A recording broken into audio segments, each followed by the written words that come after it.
Muito obrigado, é uma grande honra estar aqui.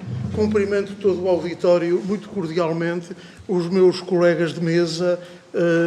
Bom, sem estar a perder mais tempo, vou então iniciar um pouco estas notas sobre a oposição à renovação, a denúncia e a indemnização do arrendatário no arrendamento para fins não habitacionais. Ora bem, vou começar por uma análise do artigo 1110 do Código Civil. Segundo o número 1 desse artigo, do artigo 1110, as regras relativas à duração, denúncia e oposição à renovação dos contratos de arrendamento para fins não habitacionais são livremente estabelecidas pelas partes, aplicando-se, na falta de estipulação, o disposto quanto ao arrendamento para habitação. A regra é, pois, obviamente, a da liberdade contratual, prevalecendo o que os contraentes estabelecerem sobre a matéria. E só se recorrerá ao disposto quanto ao arrendamento para habitação na falta de estipulação das partes. Mas, enfim, as coisas não são assim tão claras, porque a Lei 13 de 2019, de 12 de fevereiro, que procedeu àquela profunda alteração das regras do Código Civil em matéria de arrendamento urbano, acrescentou uma ressalva, sem prejuízo no disposto no presente artigo e no seguinte. Há, pois, que terem atenção os restantes números do 1110 e o 1110-A, editado por essa lei. Bom, os números 2 e 3 do artigo 1110 também assumem natureza supletiva, pois apenas suprem a falta de manifestação de vontade das partes. Estas podem acordar em sentido diferente e regular, autocomporem os seus próprios interesses como quiserem. Ora, vejamos então o número 2. Na falta de estipulação, o contrato considera-se celebrado com prazo certo, pelo período de 5 anos, não podendo o arrendatário denunciá-lo com antecedência inferior a 1 ano. Ora, como disse, as partes podem estabelecer regras distintas, pois isto só se aplica na falta de estipulação. Assim, o prazo estabelecido pode ser inferior ou superior, claro, com o limite de 30 anos do 1025 do Código Civil, e as partes podem também preferir celebrar um contrato de duração indeterminada. Também o podem fazer. Os prazos de oposição à renovação nos contratos com prazo certo ou de denúncia nos contratos de duração indeterminada também ficam na sua inteira disponibilidade. É assim que leio este artigo. Não vejo que, tirando aquilo que já vamos ver, que está no número 4, que é imperativo, não vejo que algo possa impedir a liberdade das partes. Tirando, claro, casos patológicos de ofensa à ordem pública ou aos bons costumes, como é óbvio, mas isso é uma questão de parte geral. Por seu turno, o número 3 desse artigo 1110 dispõe que, salvo estipulação em contrário, o contrato celebrado por prazo certo renova-se automaticamente no seu termo e por períodos sucessivos de igual duração ou de 5 anos, se esta for inferior, sem prejuízo do disposto no número 2 do artigo 1096, que está na parte dos arrendamentos para a habitação, mas que diz respeito aos contratos para fins transitórios, de vilegiatura, etc., que não vamos estar que são questões residuais, não me vou dedicar a elas. Mais uma vez, ressalva-se estipulação em contrário. E, portanto, acho que se conclui que as partes podem encurtar o período de renovação ou até suprimi-lo. Dizem logo, não se renova. Já o número 4 o último número desse artigo, o número 4, parece-me evidente que é uma norma imperativa. Aqui as partes já não podem aqui as partes já não podem derrogar este regime. Nos 5 primeiros anos após o início do contrato, diz o artigo, independentemente do prazo estipulado, o senhorio não pode opor-se à renovação. Trata-se de uma pesada entorse à liberdade das partes, consagrada nos números anteriores, e que impõe ao senhorio, a meu ver, um período mínimo de duração contratual de 5 anos. De 5 anos. Na verdade, ainda que as partes tenham estabelecido, ao abrigo do número 2, um prazo contratual inferior a 5 anos, excluído a renovação ao abrigo do número 3, apenas o arrendatário pode prevalecer-se disso. Estando proibido de se opor à renovação durante 5 anos, os primeiros 5 anos, o senhorio tem, em qualquer caso, de permitir a permanência do arrendatário no imóvel durante esse período. E, neste sentido, por exemplo, já a doutora Olinda Garcia, no seu artigo sobre o regime de 2019, na revista Julgar, o professor Menezes Leitão, eu já também no que escrevi, bem como o acórdão do Supremo Tribunal de Justiça de 11 de janeiro de 2024, relatado pela senhora conselheira Maria da Graça Trigo. Também foi neste sentido. Já na opinião de José António e Gustavo França Pitão, no comentário ao regime do arrendamento urbano, fica garantida ao arrendatário uma vigência contratual de 6 anos. 6 anos. Pois, devido à remissão genérica para o regime do arrendamento para fins habitacionais, que está no número 1 do 1110, também se aplicaria o prazo mínimo de vigência do contrato de 1 ano previsto no 1095, número 2. Eu não concordo. Na minha opinião, a matéria já é regulada, quanto aos arrendamentos não habitacionais, pelo artigo 1110, número 4, que consome a regulamentação da matéria e não é preciso recorrer à disciplina dos arrendamentos habitacionais.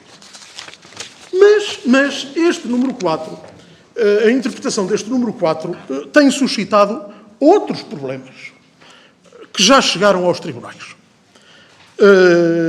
E não é de admirar, dada a técnica legislativa absolutamente miserável da reforma de 2019. Baseada em normas e contranormas, com jogos labirínticos de regra-exceção. Querem assegurar mínimos de duração e, em vez de dizerem, não se pode celebrar por menos de X, como já acontecia no RAU, etc., no RAU de 90, não, pode celebrar por menos, mas depois não se pode opor à renovação. Isto é uma técnica miserável. Isto só parece que é para dar problemas nos tribunais. Mas, enfim, é aquilo que temos. E, por isso, eu vou agora aqui contrapor 2 correntes interpretativas que se opõem. Tenho que dizer que qualquer uma delas, enfim, não posso dizer, esta pessoa não viu isto bem. Não, é que no meio desculpem a expressão, no meio desta molhada de brócolos, não é fácil ninguém ver isto. E, portanto, o resultado está à vista. Primeira corrente interpretativa. Para uma corrente, o artigo 1110, número 4, permite que o senhorio se oponha logo à renovação do contrato, transcorridos os primeiros 5 anos. Portanto, opõe-se e o contrato não durará mais de 5 anos. Neste sentido, por exemplo, o acórdão do Supremo Tribunal de Justiça de 11 de janeiro de 2024, também relatado pela conselheira Maria da Graça Trigo, os acórdãos do Tribunal da Relação do Porto de 21 de novembro de 2023, relatora desembargadora Anabela Miranda, de 4 de março e 3 de maio de 2024, relatados pela desembargadora Fernanda Almeida. Nesse sentido, na doutrina também, Jéssica Rodrigues Ferreira, num artigo publicado na Revista Eletrónica de Direito, fevereiro de 2020, André Mena Husgen, nos estudos de arrendamento urbano da Universidade Católica, volume 1, e penso que também a doutora Ana Afonso, se não estou... Não. Eu escrevi sobre o tema, mas não foi esta, citada, porque é muito citada neste sentido, eu confesso que... Por isso é que, bom, mas estes aqui eu vi, pronto. Mas estes são supletivos. Para a outra corrente, se as partes nada convencionarem ao abrigo do número 3, ou seja, sobre a renovação dos prazos, que isso podem fazer, o contrato renova-se ao fim de 5 anos por igual período e o senhorio só pode impedir uma segunda renovação, o que levará a que o contrato tenha uma duração mínima de 10 anos.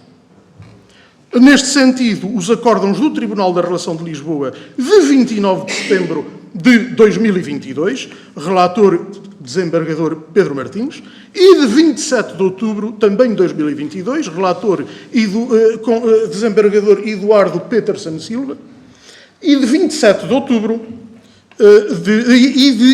da Relação do Porto, já de 8 de fevereiro de 2024, relatado pela desembargadora Ana Vieira, e ainda o meu artigo publicado no Boletim da Faculdade de Direito de Coimbra, de 2019, tomo 1. Bom, portanto, para uns, é possível que se impeça a renovação a partir de 5 anos. Para outros, a não ser que tenha havido o cuidado de afastar a possibilidade de afastar a renovação ao abrigo do número 3, o contrato renova-se e só pode haver oposição à renovação depois dos 5 anos. Ora, é a minha opinião e não vejo motivo para mudar. Embora o resultado da posição contrária não possa ser acusado de qualquer injustiça material. Não é isso que está aqui em causa. Não há, acho que é perfeitamente, em termos de justiça material, está perfeitamente adequado. Mas não creio que seja a melhor interpretação. O teor do preceito é claro. Nos 5 primeiros anos do contrato, o senhorio não se pode opor à renovação. A oposição à renovação é um negócio jurídico recetício, extintivo do contrato. Se a lei proíbe a oposição à renovação durante os 5 anos iniciais, veda-se que os efeitos de tal ato se produzam nesse período. Até admito que a oposição à renovação possa ser efetuada nesse período e, usando o princípio do favor negócio e da manutenção dos negócios jurídicos, se entenda que só produz efeitos depois. Isso ainda creio que poderá ser. Agora, admitir que os efeitos se produzam nos primeiros 5 anos, não vejo como, com a terminologia da lei.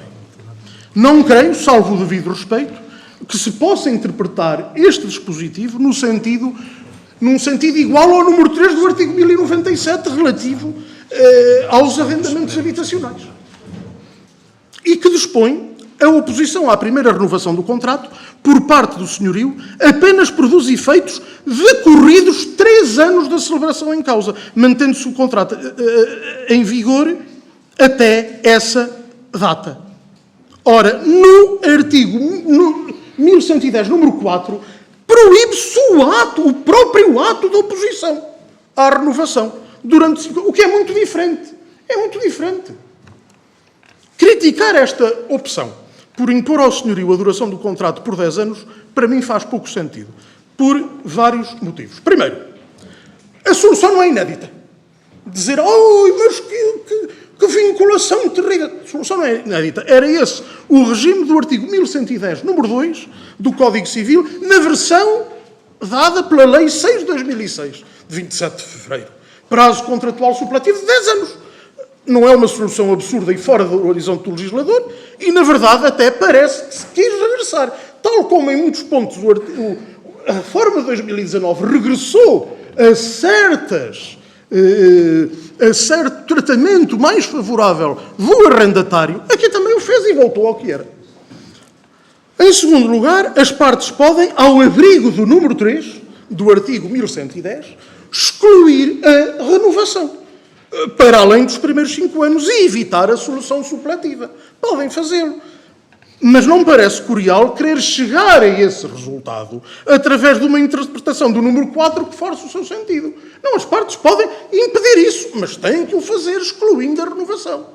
O legislador até dá um caminho para isso. Não é preciso andarmos na minha opinião, transler o número 4 e querer dar-lhe o mesmo sentido do 1097, número 3. Não tem o mesmo sentido. Em terceiro lugar, É perfeito. Ai, mas porquê? Porquê isto? Porquê é que não tem o regime, a mesma solução do regime do arrendamento habitacional? É perfeitamente normal que o legislador tenha estabelecido soluções diferentes para arrendamentos habitacionais e não habitacionais. Isso é a coisa mais normal desde sempre. Desde sempre. Como digo, até admito que, ao abrigo do princípio do favor negócio, houve a conservação dos negócios jurídicos que está presente nos artigos 239, 288, 292, 293 do Código Civil, e daqui infere-se, por analogia iuris, um princípio geral, bem como o artigo 62 do Código das Sociedades Comerciais, que não se diga que não se decida que uma oposição à renovação logo nos primeiros 5 anos é nula. Não, creio que devemos interpretar, para conservar o negócio, que ela só produz efeitos depois dos 5 anos e, portanto, impedindo, nomeadamente, a segunda renovação. Ora bem.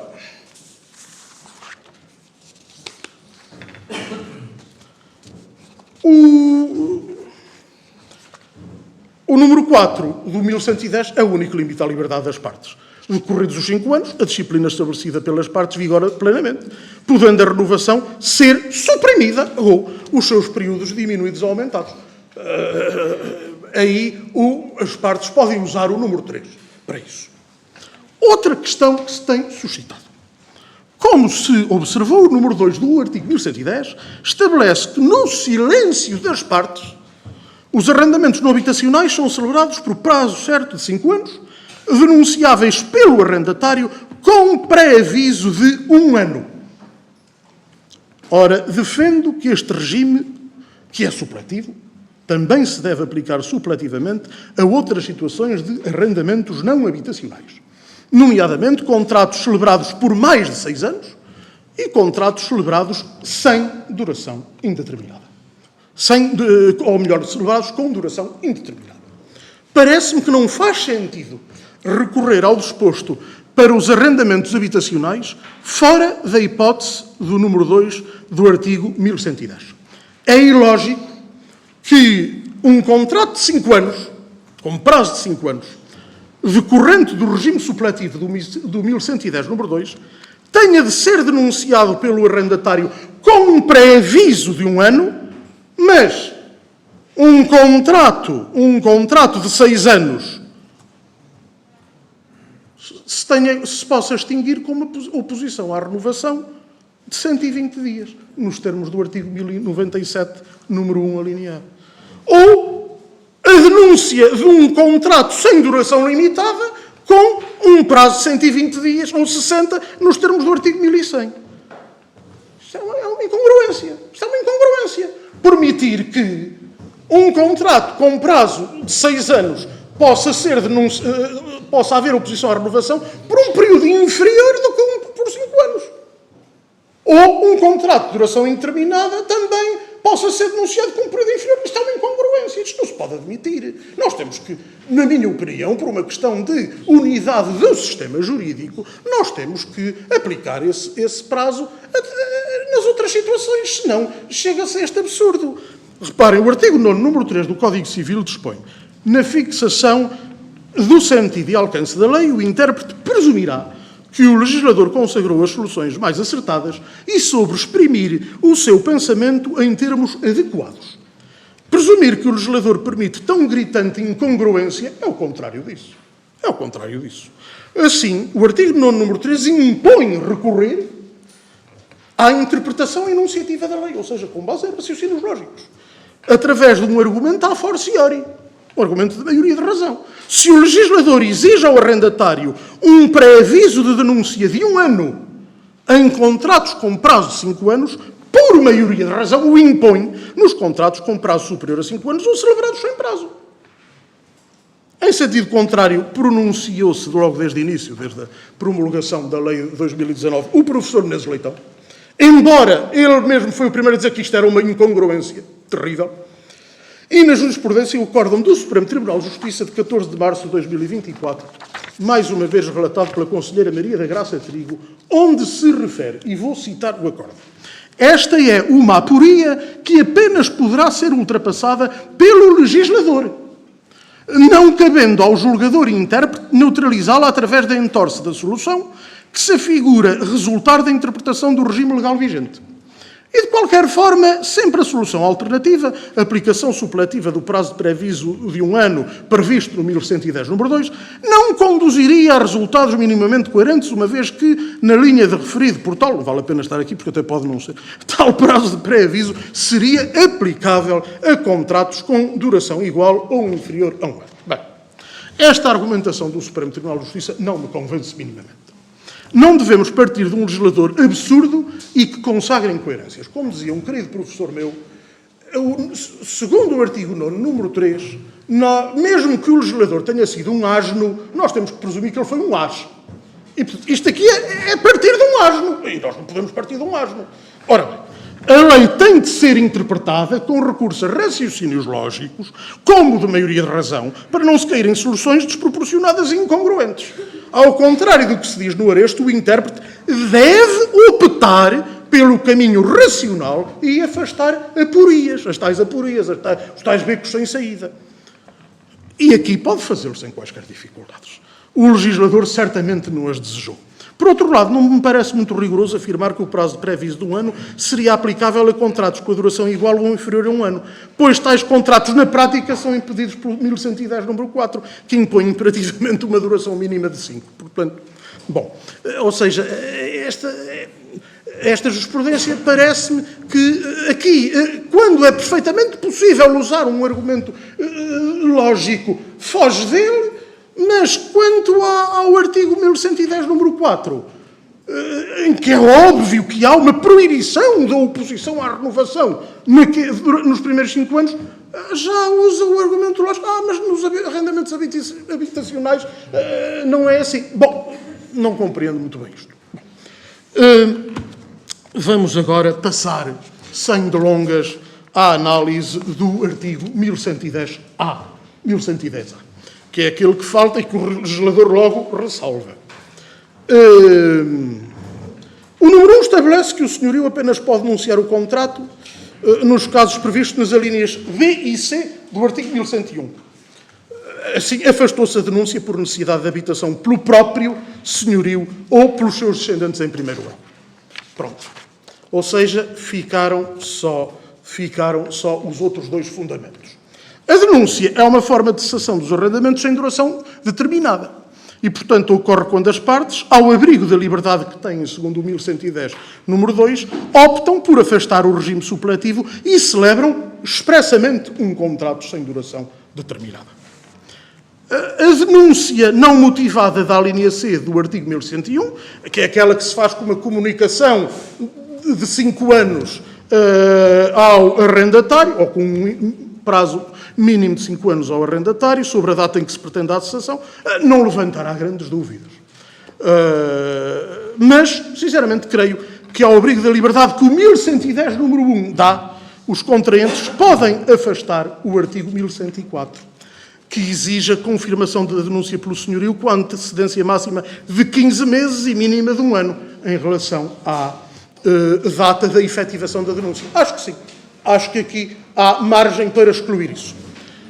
Bom, já a outra modalidade de denúncia permitida, embora, a meu ver, possa ser afastada pelas partes, também ao abrigo do artigo 1110, número 1, tem como fundamento a demolição ou realização de obras de remodelação ou restauro profundos que obriguem à desocupação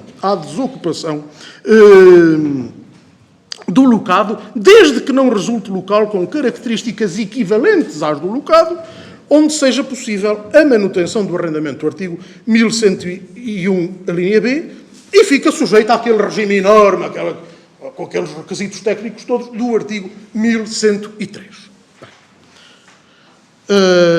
Mas, a respeito deste fundamento de denúncia, devido a obras de remodelação ou restauro profundos, ou até de demolição, impõe-se terem muita atenção o artigo 5º-A do REJOPA, do Regime Jurídico das Obras em Prédios Arrendados, previsto no Decreto-Lei 157 de 2006, de 8 de agosto, já com muitas alterações. É que, segundo este preceito, só há lugar à denúncia perante demolição do prédio ou obras de remodelação ou restauro profundos, de que não resulte local com características equivalentes às do locado, onde seja possível a manutenção do arrendamento. E, deste modo, a realização de obras de remodelação ou restauro profundos, de que resulte local com características equivalentes, onde seja possível a manutenção, afasta a denúncia, sendo, nesse caso, apenas fundamento de suspensão do contrato durante o decurso das obras. Há que terem atenção a esta questão. E, portanto, há sim que saber o que é um local com características equivalentes à do locado, onde seja possível a manutenção do arrendamento, para saber se fica pela suspensão do contrato ou já se pode ir à denúncia. Como estamos no âmbito dos arrendamentos não habitacionais, parece-me que se tem de aplicar o critério da possibilidade de alojamento, mencionado no número 9 do artigo 6º do REJOPA. Isto é, resultar das obras um espaço com aptidão, resultar das obras um espaço com aptidão física para se desenvolver a atividade que seja equivalente à aptidão do espaço anterior. Se um espaço de 1000 metros é substituído por 10 espaços de 100 metros quadrados, obviamente que não existe essa equivalência. E, claro, também tendo que jogar com o que pode ser objeto de licença, não é? Se muda, também já não tem aptidão. Não é evidente uma coisa que era para fins não habitacionais. Já é habitacional, mas já não pode.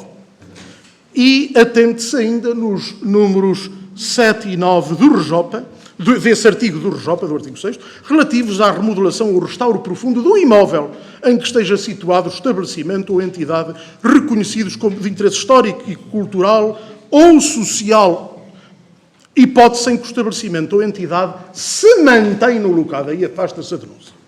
Ora bem, consequências do exercício da denúncia por demolição a obras, ou seja, quando estão previstos os requisitos da denúncia e não há apenas mera suspensão. Bem, há aqui um problema de uma aparente contradição do legislador e que eu queria assinalar. O número 7 da Lei 13 de 2019 alterou o artigo 6º, número 2 do REJOPA. Antes, na falta de acordo das partes, há sempre prevalência para o acordo, não é? Se o arrendatário, se contentar com o chocolate, está bem, pronto, leva ao chocolate e denuncia-se. O acordo tem sempre prevalência, mas na falta de acordo havia lugar ao pagamento da indemnização por equivalente, ou seja, em dinheiro. Agora prevalece o realojamento. Segundo essa nova versão do artigo 6º, número 2 do REJOPA. Mas o número 7 do artigo 1103 do Código Civil, apesar deste artigo ter sido objeto de várias alterações pela lei de 2019, continua a determinar que, na falta de acordo, prevalece a indemnização por equivalente. Permanece a indemnização por dinheiro. Bem, aparentemente, nós dizemos a lei especial prevalece sobre a lei geral. Mas é que eu acho que não se pode fazer esse raciocínio pelo seguinte. O número 11 do artigo 1103 também foi alterado pela lei de 2019. E passou com o seguinte aditamento final. A denúncia prevista na linha B do artigo 1101 é objeto de legislação especial, o REJOPA, claro, sem prejuízo do disposto nos números anteriores. Ou seja, o próprio artigo que alterou o REJOPA, o próprio diploma que alterou o REJOPA, também alterou este número 11 do 1103, com esta ressalva, sem prejuízo do disposto nos números anteriores. Portanto, o legislador de 2019 teve o cuidado de ressalvar que os números anteriores do 1103, incluindo o número 7 que dá prevalência à indemnização em dinheiro, não são prejudicados pelo REJOPA. Logo, prevalece o número 7 do artigo 1103. E, na falta de acordo das partes, o senhorio fica obrigado a pagar a indemnização por mero equivalente. É um caso em que o legislador dá expressa prevalência à lei geral sobre a lei especial. Bom, uma vez a doutora Yolanda Gávea, também advogada, perguntou-me, mas então porquê é que eles fizeram a alteração da lei? Eu disse, olha, realmente não é um modelo de clareza, mas na prática parece-me que destas alterações todas resultou que o legislador suspendeu a entrada em vigor da nova versão do artigo 6º, número 2 do RJ, como, por exemplo, fez durante muitos anos com o artigo 35 do Código das Sociedades Comerciais. Acho que é o único sentido possível que se pode tirar daí. Bom, no tempo que me resta, queria ainda falar de um ponto do 1110-A que me parece de grande importância e até melindre, que é a questão da indemnização por cessação dos arrendamentos não habitacionais. Uma indemnização do arrendatário. No número 2, estabelece, nesse número 2 do 1110-A, a denúncia prevista no número anterior obriga o senhorio a indemnizar separadamente o arrendatário e os trabalhadores do estabelecimento pelos prejuízos que comprovadamente resultem da cessação do contrato de arrendamento, sem prejuízo do disposto no número seguinte. E o número seguinte é que não há essa indemnização se tiver havido trespasse nos 3 anos anteriores. Ora bem, eu devo dizer que este artigo, se não for interpretado com o máximo cuidado e com o máximo rigor, pode ser uma verdadeira arma de destruição dos arrendamentos não habitacionais. Porque ninguém, em seu juízo perfeito, se vai sujeitar à possibilidade de ter que pagar indemnizações milionárias ou medonhas pela cessação do arrendamento. Mas eu acho que a boa interpretação do artigo também não levará a isso. Ora bem, desde logo, atente-se que o número 2 refere-se à denúncia. Portanto, estamos no campo dos contratos sem duração determinada, ou com duração indeterminada. Não os contratos com prazo certo. É verdade que a epígrafe fala em disposições especiais relativas à denúncia e oposição à renovação pelo senhorio. Mas uma epígrafe não tem a densidade para, sem mais elementos, alterar a disciplina do corpo do artigo. Esta também é a posição do professor Inês Leitão, da professora Olinda Garcia. Esta indemnização fica limitada aos arrendamentos sem prazo determinado. Por outro lado, um problema que aqui logo se suscita é que até hoje o cálculo das compensações do arrendatário pela cessação do contrato eram sempre à forfait, ou seja, valores fixados, por exemplo, artigo 1102, número 1, um ano de renda. Artigo 1103, número 6 do Código Civil e 6º, número 1, alínea A do RJ, 2 anos de renda de valor não inferior a 2 vezes o montante de 1/15 do valor patrimonial tributário do prédio. Bom, mas aqui não há nada disso. O legislador tinha sempre seguido esse caminho de bom senso, baseado em anos de renda. Agora não. Atira-se isto. Bom, e, portanto, temos uma remissão óbvia para as regras gerais da indemnização, da obrigação de indemnização. Artigo 562 e seguintes do Código Civil. Aliás, nesse sentido, e muito bem, o acórdão da relação do Porto de 9 de novembro de 2020, relatado pela desembargadora Ana Paula Amorim, decidiu, não, esta indemnização não é pressuposto nenhum do exercício do direito de denúncia. É uma consequência, portanto, a denúncia efetiva-se independentemente do pagamento da indemnização. Depois, o arrendatário, se quiser, é que tem que o exigir. Trata-se manifestamente de uma indemnização por factos lícitos, num contexto contratual, e é bom atentarmos que se fala no artigo 1110-A, número 2, em prejuízos. Ora, o artigo 564, número 1 do Código Civil, distingue entre prejuízo causado e benefícios que o lesado deixou de ter. Ou seja, há uma distinção entre dano emergente e lucro cessante. Se no artigo 1110-A, número 2, se fala de prejuízos, não estão em causa os lucros cessantes. Parece-me que não devem ser tidos em conta. Por outro lado, como em qualquer indemnização, obrigação de indemnização, o que é que se visa? Visa-se a reconstituição da situação que existiria se não tivesse verificado o evento que obriga à reparação, como está no artigo 562. Ora bem, então o que é que aqui pode ser considerado colocar o lesado na situação em que estaria? Ora bem, se o lesado, portanto, se o arrendatário que vê o contrato denunciado resolve pura e simplesmente abater o estabelecimento e diz agora o senhor tem que me pagar porque eu vou deixar de trabalhar e vou deixar de ter daqui os meus proventos, não pode fazê-lo. Porquê? Porque essa não é a situação alternativa. A situação alternativa, ou seja, a reconstituição, é ele continuar a exercer a atividade num espaço equivalente. Portanto, se ele decide abater o negócio, é com ele, não pode imputar ao senhorio. O encerramento é uma decisão exclusiva da entidade empresarial que prefere abater o negócio. Não é uma decorrência da extinção do contrato e privação do uso do imóvel. E, portanto,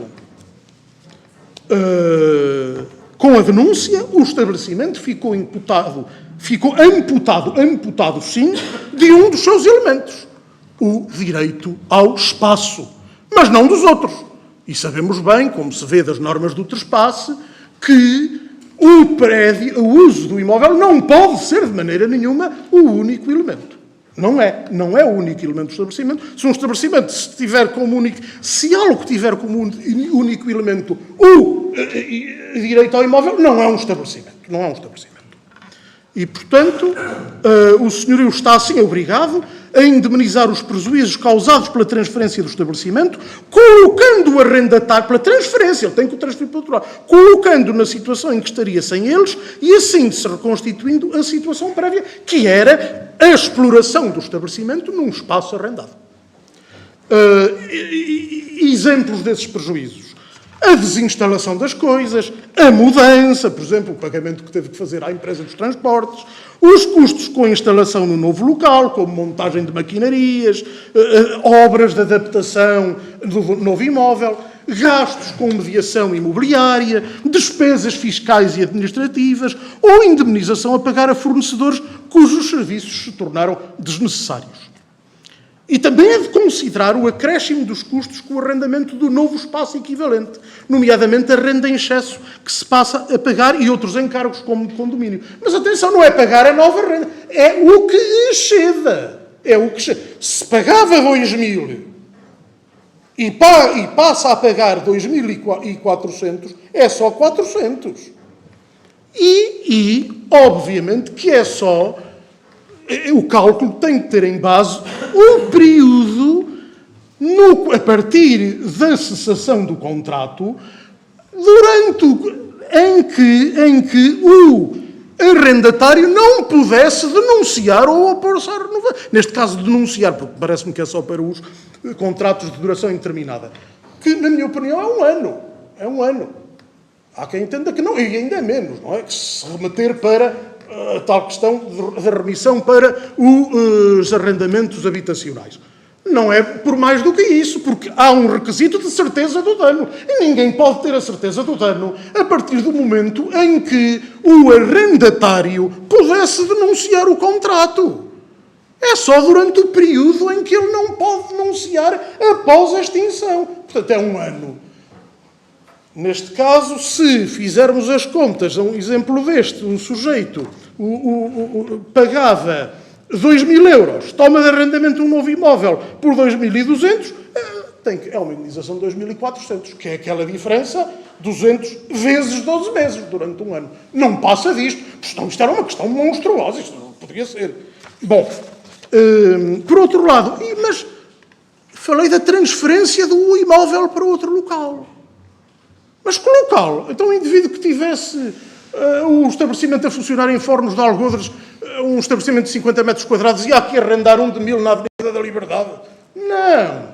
É óbvio que temos que usando o cânon interpretativo da unidade do sistema jurídico do artigo 9º, número 1 do Código Civil, trata-se, obviamente, de um imóvel que permita realojamento em condições análogas quanto ao local, na área da mesma freguesia ou freguesia limítrofe. Artigo 6º, número 4 do RJ. É óbvio, tem que ser na mesma freguesia ou freguesia limítrofe. Parece-me evidente que a unidade do sistema jurídico impõe esta consideração. Aliás, por exemplo, a Lau espanhola, a Lei de los Arrendamentos Urbanos, para uma coisa destas impõe que seja no mesmo município, como é evidente. Não vamos dizer que haveria uma indemnização com o indivíduo que se transfere para a Avenida da Liberdade em relação aos Forros de Algodão, à minha terra, pronto, a Aveiro. Pode ser. Pode ser. Bom.